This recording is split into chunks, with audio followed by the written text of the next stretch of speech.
오늘 우리에게 주시는 말씀은 요나서 4장 5절에서 11절까지입니다. 요나는 그 성읍에서 빠져나와 그 성읍 동쪽으로 가서 머물렀다. 그는 거기에다 초막을 짓고 그 그늘 아래에 앉았다. 그 성읍이 어찌 되는가를 볼 셈이었다. 주 하나님이 박넝쿨을 마련하셨다. 주님께서는 그것이 자라올라 요나의 머리 위에 그늘이 지게 하여 그를 편안하게 해주셨다. 박넝쿨 때문에 요나는 기분이 무척 좋았다. 그러나 다음 날 동이틀 무렵 하나님이 벌레를 한 마리 마련하셨는데 그것이 박넝쿨을 쏘아버리니 그 식물이 시들고 말았다. 해가 뜨자 하나님이 찌는 듯이 뜨거운 동풍을 마련하셨다. 햇볕이 요나의 머리 위로 내리쬐니 그는 기력을 잃고 죽기를 자청하면서 말하였다. 이렇게 사느니 차라리 죽는 것이 더 낫겠습니다. 하나님이 요나에게 말씀하셨다. 박넝쿨이 죽었다고 내가 이렇게 화를 내는 것이 옳으냐? 요나가 대답하였다. 옳다 뿐이겠습니까? 저는 화가 나서 죽겠습니다. 주님께서 말씀하셨다.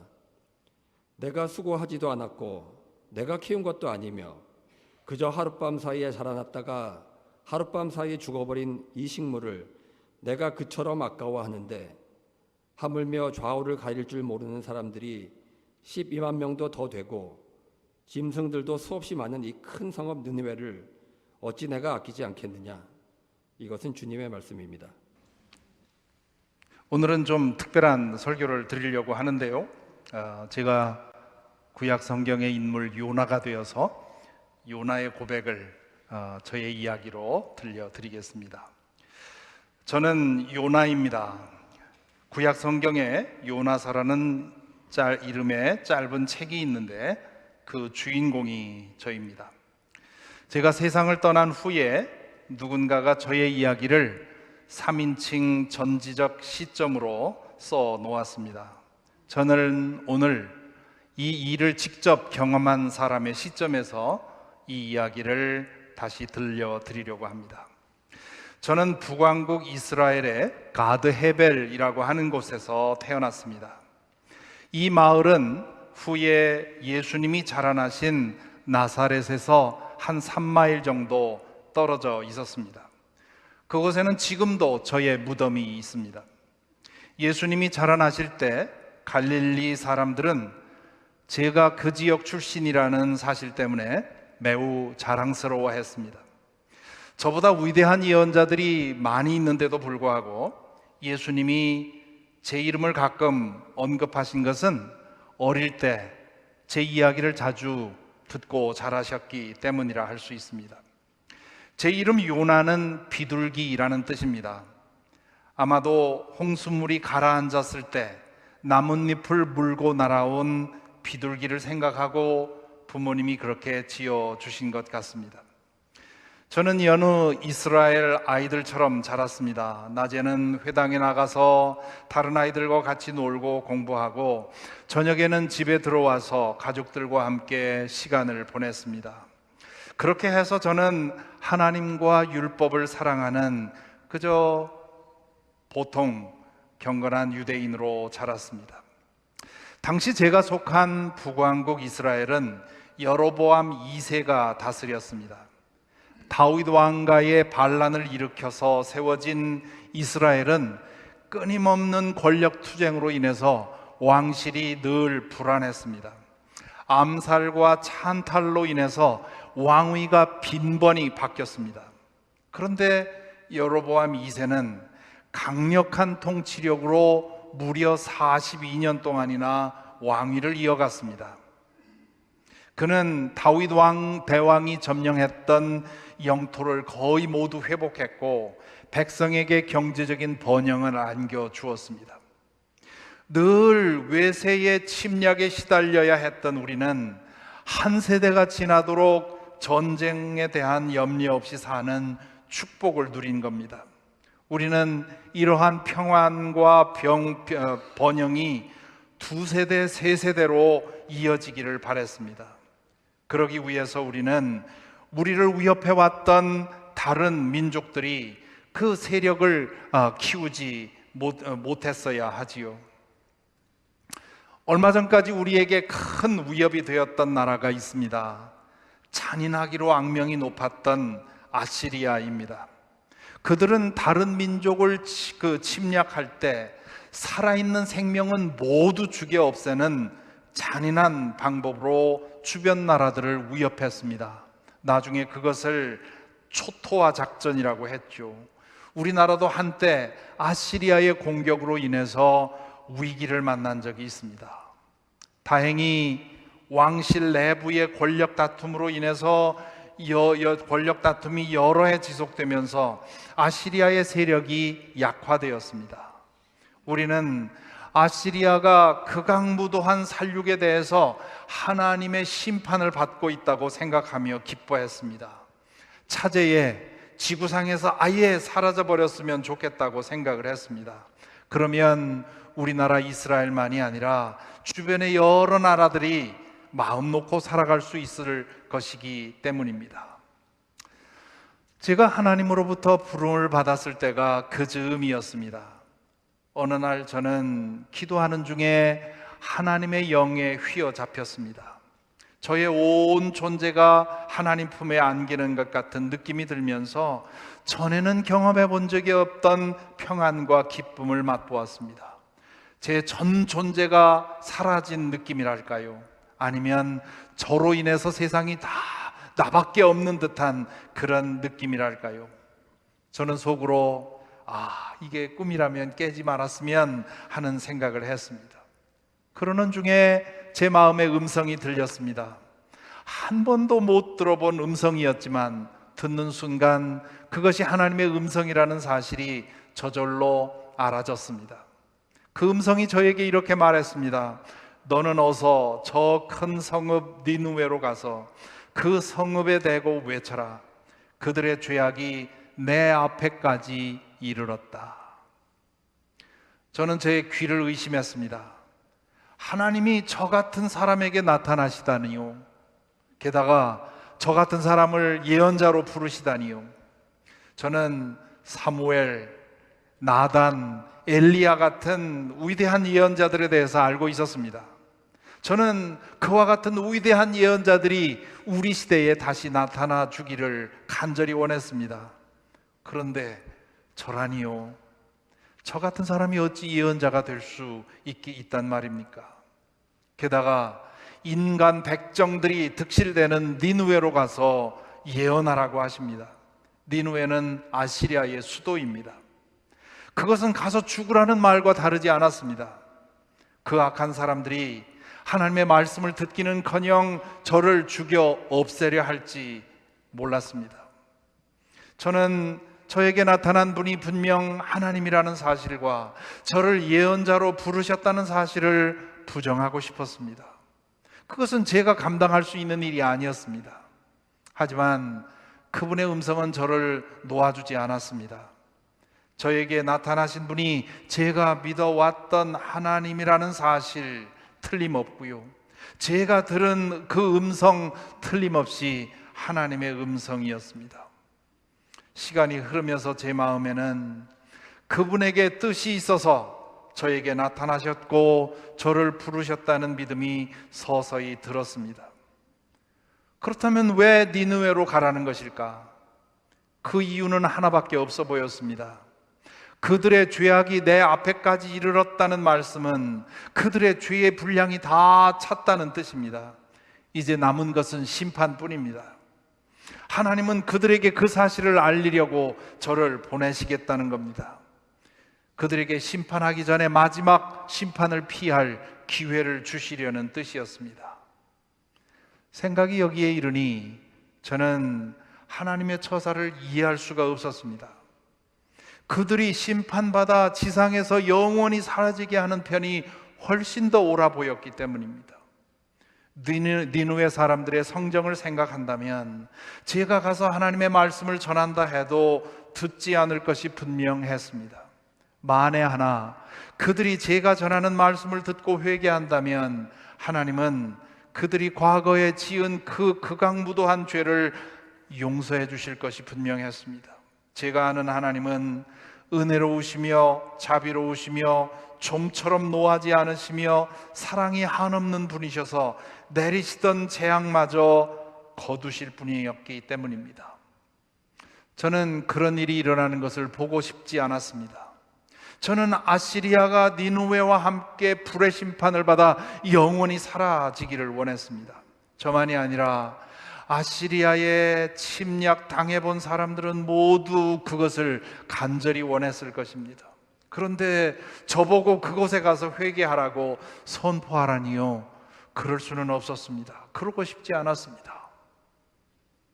저는 이러지도 저러지도 못할 딜레마에 빠졌습니다. 제가 믿고 섬기는 하나님이 저를 예언자의 직분으로 부르시고 사명을 맡기셨습니다. 하나님의 명령이니 순종해야 마땅합니다. 하지만 저는 그들이 회개해서 용서받는 모습을 보고 싶지 않았습니다. 그들이 유황불에 타 죽는 꼴을 보고 싶었습니다. 그것은 그들이 다른 민족에게 그동안 저지른 악행에 비하면 아무것도 아니었습니다. 그런 벌을 100번도 더 받아 마땅한 민족이 아시리아였습니다. 그러니 하나님의 부름을 따르고 싶지 않았습니다. 수일 동안 밤을 뒤척이며 지낸 후 저는 짐을 싸가지고 일단 집을 나섰습니다. 마음은 니느웨로 가야 한다고 생각하는데 발걸음은 그 반대 방향을 향해 가고 있었습니다.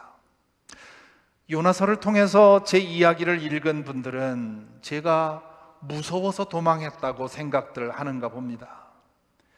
두려움이 없었다면 거짓말이겠지요. 하지만 저는 하나님이 부르셨으니 그분이 책임지시려라는 것은 믿고 있었습니다. 그 정도의 믿음은 저에게도 있었습니다. 제가 도피한 이유는 아시리아에 대한 하나님의 계획을 찬성할 수 없었기 때문입니다. 그들이 심판의 운명에서 살아남는 사태를 원치 않았기 때문입니다. 발길대로 가다 보니 욥바에 이르렀습니다. 욥바는 지중해 연안에 있는 역사 깊은 항구 도시였습니다. 그곳에 이르러서 망망대해를 보자 그 바다 끝으로 도망가고 싶어졌습니다. 그곳에는 마침 스페인으로 가는 여객선이 있었습니다. 당시 우리는 스페인이 지구의 끝이라고 생각을 했습니다. 기왕에 하나님에게로부터 도망가자면 그 땅끝까지 가봐야 되겠다고 생각했습니다. 배에 올라 저는 여객실 맨 밑에 들어가서 웅크리고 누웠습니다. 지금 생각해보면 어리석기 짝이 없는 일이지만 그렇게 해서 하나님의 낯을 피할 수 있다고 생각한 것이지요. 사도행전을 읽은 분들은 유라굴로 태풍이라는 이름을 들어보셨을 것입니다. 지중해를 항해하는 사람들이 가장 두려워하는 대상입니다. 이 유라굴로 태풍이 한번 불기 시작하면 한두 주일 동안 계속됩니다. 뱃사람으로 잔뼈가 굵은 사람들도 이 태풍을 만나는 것을 두려워했습니다. 제가 탄 배가 지중해 한가운데를 지나고 있을 때 말로만 듣던 그 태풍이 불기 시작했습니다. 바람과 풍랑은 갈수록 심해졌고요. 뱃사람들은 공황 상태에 빠졌습니다. 선장과 선원들은 배가 뒤집히지 않도록 온갖 노력을 다합니다. 아무런 노력도 통하지 않자 사람들은 제각기 자신이 믿는 신의 이름을 부르면서 구원을 호소했습니다. 태풍이 계속되자 저는 속으로 혹시 하나님이 나 때문에 이런 시련을 허락하시는 것이 아닐까 하는 의문이 들었습니다. 하지만 인정하고 싶지 않았습니다. 그럴 리가 없다고 생각하면서 담요를 둘둘 말아 더 단단히 웅크리고 자는 척하고 있었습니다. 그 모습이 미워 보였던지 선장이 찾아와서 도울 일이 없으면 당신이 믿는 신에게 기도라도 하라고 핀잔을 주었습니다. 선장과 선원들은 이번 태풍이 유별나다는 사실을 생각하고는 제비를 뽑아 누구 때문에 이 일이 생긴 것인지를 알아보자고 의견을 모았습니다. 사람들은 막다른 골목에 몰리면 어떤 방법이든 찾아내고 그것을 사실이라고 믿는 경향이 있지요. 그들은 재앙을 피할 수만 있으면 무엇이든 하고 싶었던 겁니다. 선장은 사람들을 모두 모아놓고 나무 조각을 사람 수대로 쪼개놓고는 그중 하나의 표시를 한 다음에 차례로 나무 조각을 뒤집게 했습니다. 저는 말도 안 되는 짓이라고 생각을 했지만 참여하지 않을 수 없었습니다. 그런데 앞불사 제비가 저에게 떨어졌습니다. 제가 뒤집은 나무 조각에 검정색 표시가 보이자 사람들은 일제히 저를 주목했습니다. 그들의 눈초리가 마치 하나님의 눈초리처럼 느껴졌습니다. 두려워 떠는 저를 보고 사람들이 물었습니다. 무슨 잘못을 했기에 자신들을 이런 재앙에 빠지게 했느냐고. 저는 사실대로 털어놓고는 원하면 나를 바다에 던져도 좋다고 말했습니다. 다행히 그들은 선한 사람들이어서 제 말을 듣고 당장 그렇게 하지는 않았습니다. 그들은 저를 희생시키지 않고 풍랑을 이겨보려고 무진 애를 썼습니다. 그들의 마음 씀씀이가 고마웠지만 저는 그냥 두고 볼 수가 없었습니다. 저는 뱃사람들에게 저를 바다로 던져달라고, 그러면 혹시 풍랑이 멈출지 않으냐고 간청을 했습니다. 사실인지 아닌지 저도 확신할 수 없지만 상황이 이렇게 된 상태에서 어쩔 수가 없었습니다. 그때 저는 속으로 하나님과 싸우고 있었습니다. 저는 정말이냐고, 정말 저 때문에 이러시는 거냐고 물었습니다. 저는 저에게 이렇게까지 하시는 하나님을 이해할 수가 없었습니다. 정 이렇게까지 해야 되겠다면 그분의 뜻대로 내가 죽어드리지요, 그렇게 말을 했습니다. 모든 노력이 허사로 돌아가자 뱃사람들은 저를 드디어 바다에 던졌습니다.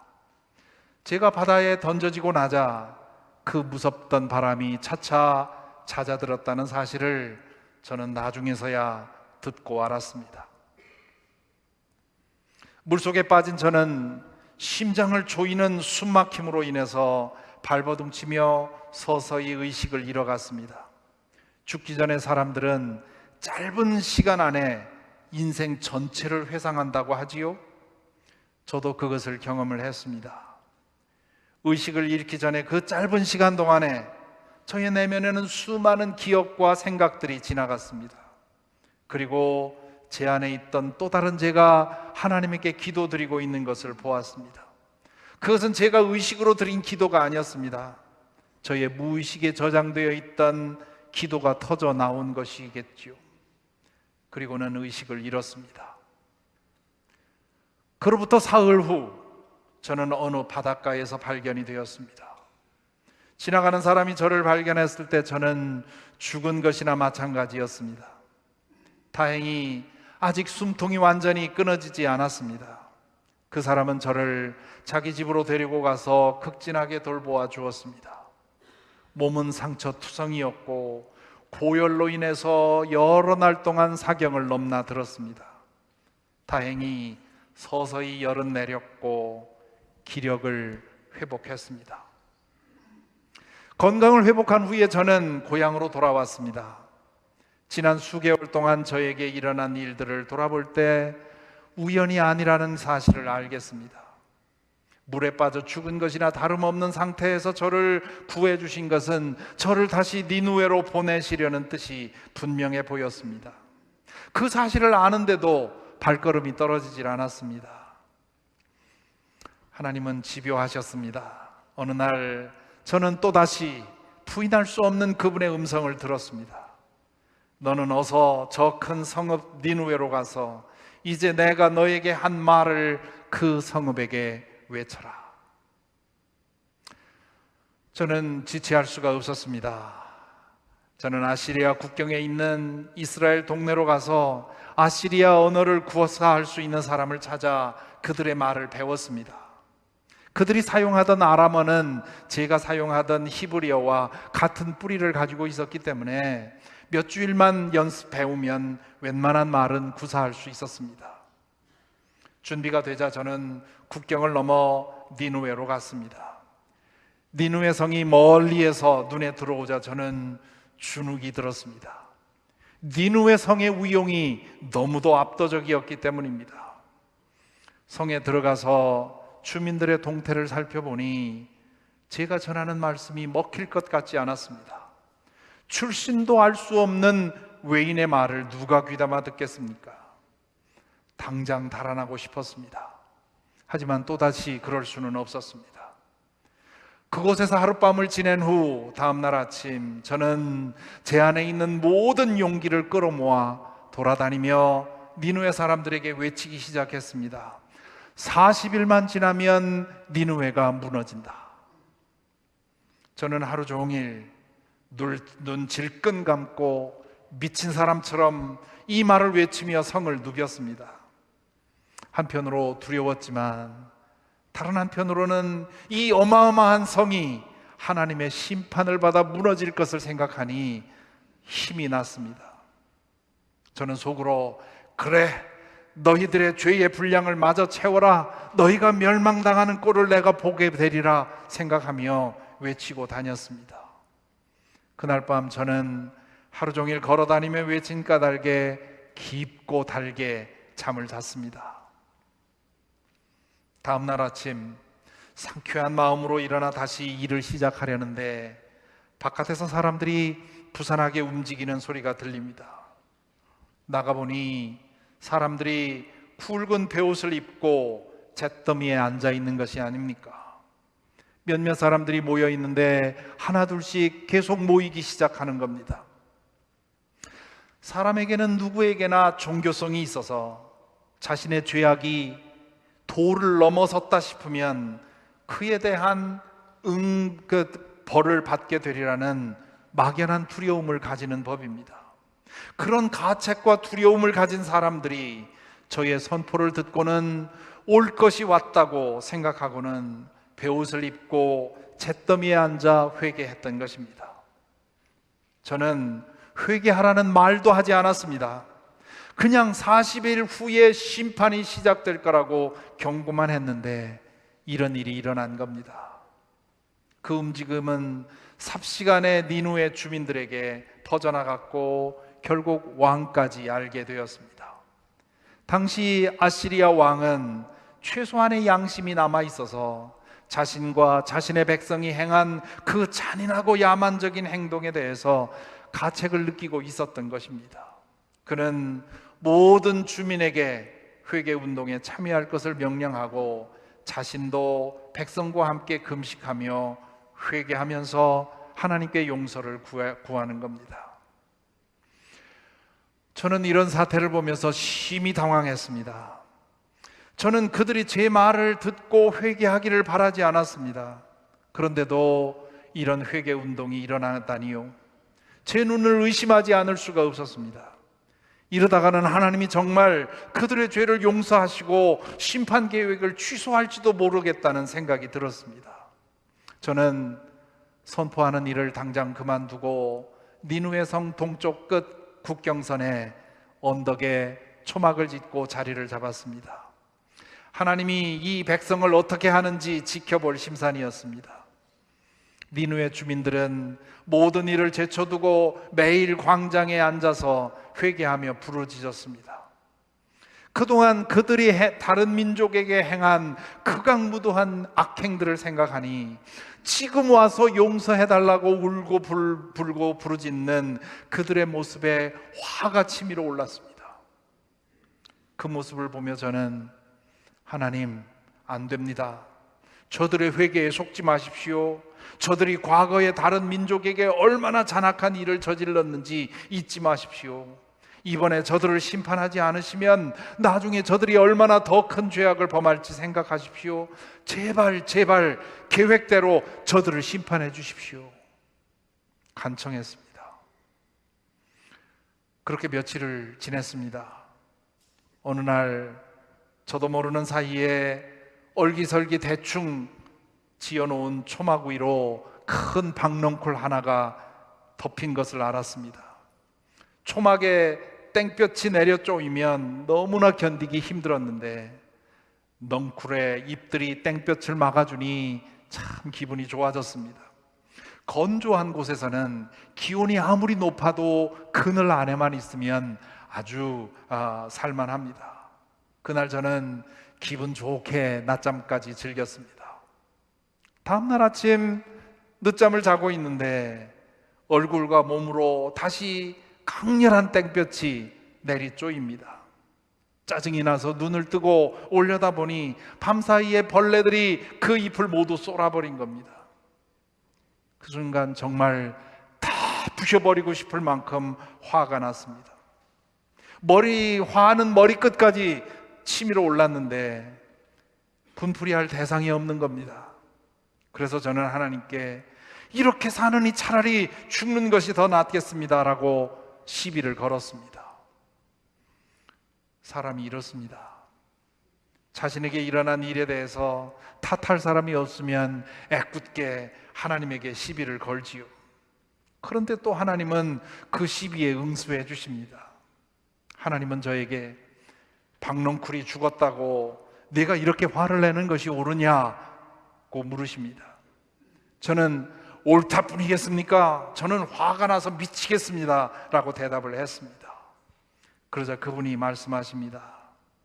내가 수고하지도 않았고 내가 키운 것도 아니며 그저 하룻밤 사이에 자라났다가 하룻밤 사이에 죽어버린 이 식물을 내가 그처럼 아까워하는데 하물며 좌우를 가릴 줄 모르는 사람들이 12만 명도 더 되고 짐승들도 수없이 많은 이 큰 성읍 니누에를 어찌 내가 아끼지 않겠느냐.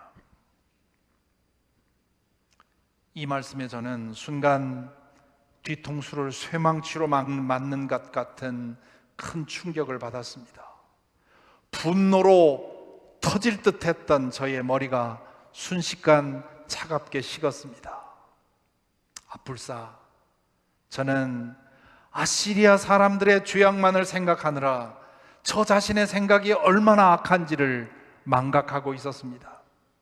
저희의 기준에서 그들을 판단하고 심판받아 마땅하다고 정죄한 것도 그렇고 그들의 회개를 보고 반기기보다는 혐오의 눈초리로 지켜본 것도 그렇고 하나님이 그들을 끝내 심판해 주기를 바랬던 것도 하나님께 얼마나 큰 죄악인지 생각하지 않았던 것입니다. 저의 자의식, self-righteousness, 나는 하나님 앞에 의롭다는 생각에 깊이 빠져 있었던 것입니다. 하나님께서 가장 심각하게 보시는 죄는 자의식, 즉 자신은 의롭다고 생각하는 것, 자신은 하나님의 축복을 받기에 충분한 자격이 있다고 생각하는 것, 그리고 그 생각으로 다른 사람들을 판단하고 정죄하고 혐오하는 것입니다. 자기의는 죄를 짓고 있으면서도 그것을 죄라고 생각하지 못하게 만드는 아주 치명적인 영적 질병입니다. 니느웨 사람들은 자신들이 죄를 짓고 있었다는 사실을 알았고 인정했습니다. 대부분의 사람들이 그렇죠. 자신이 죄를 짓고 있는 줄 알면서도 죄를 범합니다. 그래서 그들은 심판의 예언을 듣고 즉시로 회개를 했습니다. 하지만 저는 자기 의로 인해서 죄를 짓고 있다는 사실을 알지도 못했고 인정하지도 못했습니다. 그로 인해 저는 진실한 마음으로 회개하는 니느웨 주민이 모두 심판의 불에 타 죽기를 바랬던 겁니다. 저는 아시리아 사람들의 잔인성에 치를 떨면서도 제 자신의 잔인성에 대해서는 눈멀어 있던 것입니다. 제가 오늘 여러분에게 저의 부끄러운 이야기를 나누는 이유는 하나님을 신실하게 믿으려는 노력이 자주 자기의의 감옥에 빠지게 만든다는 사실을 환기시켜 드리려는 까닭입니다. 헛된 자기의가 개인적으로 얼마나 모순적인 말과 행동을 하게 하는지를 알려드리고 싶었습니다. 한 조직이나 단체가 자기의에 사로잡히면 그것이 죄인 줄도 모르고 거대한 죄악을 행하게 된다는 사실을 말씀드리고 싶었습니다. 저처럼 의롭지도 않으면서 스스로 의롭다고 생각하여 다른 사람들을 판단하고 정죄하고 혐오하며 때로 저주를 퍼붓는 일이 믿는다는 사람들 사이에서 얼마나 자주, 얼마나 쉽게 일어나는지를 강조하고 싶었습니다. 저는 지금 제가 살던 땅에서 저의 후손들이 벌이고 있는 살육 행위를 지켜보면서 얼마나 마음 아픈지 모릅니다. 현대판 아시리아라 할 수 있는 하마스가 평화로운 축제 현장에 침입해서 행한 잔인하고도 야만적인 행동은 비난받아 마땅합니다. 하지만 그들을 향한 이스라엘의 도를 넘는 보복 행위도 비난받아야 합니다. 이스라엘의 보복 행위는 제가 사로잡혔던 자기의에서 나온 것이라 할 수 있습니다. 그들은 자신들은 언제나 정당하고 의롭다고 주장합니다. 따라서 자신들이 하는 일은 무엇이든지 옳다고 생각하지요. 저의 후손들이 그 지독한 자기의의 포로 상태로부터 해방되기를 간절히 바랍니다. 그들이 자신들에게도 불의가 있고 허물이 있다는 사실을 인정한다면 지금 이 전쟁의 문제는 해결하기가 훨씬 수월할 것입니다. 저의 고백을 듣는 여러분도 마찬가지입니다. 오늘은 종교개혁 기념주일입니다. 1517년 10월 31일 마르틴 루터가 비텐베르그 성당에 95개조 개혁안을 써서 붙임으로써 시작된 이 개혁운동은 당시에 자기의로 딱딱하게 굳어버렸던 가톨릭 교회에 대한 저항이었습니다. 개혁운동은 다른 운동이 아니라 자기의의 감옥으로부터 벗어나자는 운동이었습니다. 여러분들은, 개신교인인 여러분들은 이 개혁운동의 정신을 이어받은 사람들입니다.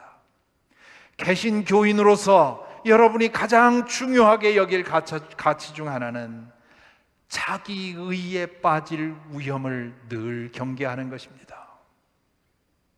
자기의는 사람을 독하게 만들고요, 비정하게 만들고 잔인하게 만듭니다. 의의 이름으로 불의를 행하게 만들고 거룩의 이름으로 악행을 하게 만듭니다. 자기의는 주로 믿음이 좋다는 사람들, 열심히 믿으려는 사람들에게 생깁니다. 오늘날 다른 자신과 다른 사람을 향해 가장 지독한 혐오를 퍼붓는 사람들은 열심 있는 종교인들이라는 사실을 기억해야 합니다. 그러니 앞으로 요나라는 이름을 기억할 때 고래는 잊어주시기 바랍니다. 니느웨 사람들의 악행을 탓하지도 마시기 바랍니다. 저를 사로잡고 있던 자기의를 기억해 주십시오. 제가 자기의에 사로잡혀서 얼마나 비정하고 잔인한 생각을 하고 있었는지를, 그러면서도 나는 하나님 앞에 옳다고 생각하고 있었다는 저의 거대한 착각을 기억해 주십시오. 그리고 부디 여러분도 신실하게 열심을 내어 신앙생활을 하시되 자기의에 빠지지 않도록 늘 주의하시기 바랍니다. 여러분 스스로 만든 의를 주장하지 마시고 주님께서 입혀주시는 의를 의지해서 모두에게 겸손하게, 선하게, 의롭게 살아가는 여러분이 되기를 간절히 바랍니다. 기도하겠습니다. 이제 잠시 고개 숙여 묵상하십시다. 오늘 말씀을 통해 성령께서 여러분에게 주시는 깨우침이 있습니까? 우리도 때때로 요나처럼 생각하고 말하고 행동하지 않습니까? 하나님의 기준으로 보면 나을 것 하나 없는데도 자신이 더 낫다고, 더 옳다고, 더 의롭다고 생각하며 다른 사람을 판단하거나 정죄하거나 배척했던 적은 없나요? 우리가 아무리 노력해도 우리의 힘으로 우리를 의롭게 만들 수 없습니다. 그것은 우리의 자의식만 키워줄 뿐입니다. 우리는 우리 자신의 능력을 철저히 부정하고 주님께서 입혀주시는 의를 의지해야 합니다. 그럴 때 우리는 모든 사람 앞에서 낮아져 겸손해질 수 있고 섬길 수 있으며 품을 수 있습니다. 하나님의 성품에 참여한 사람이 되기를 부단히 힘쓰되 자기 의에 절망하고 하나님의 의를 의존하게 되기를 진실한 마음으로 우리 자신을 위해 기도하십시다. 우리 교회를 위해 기도하십시다.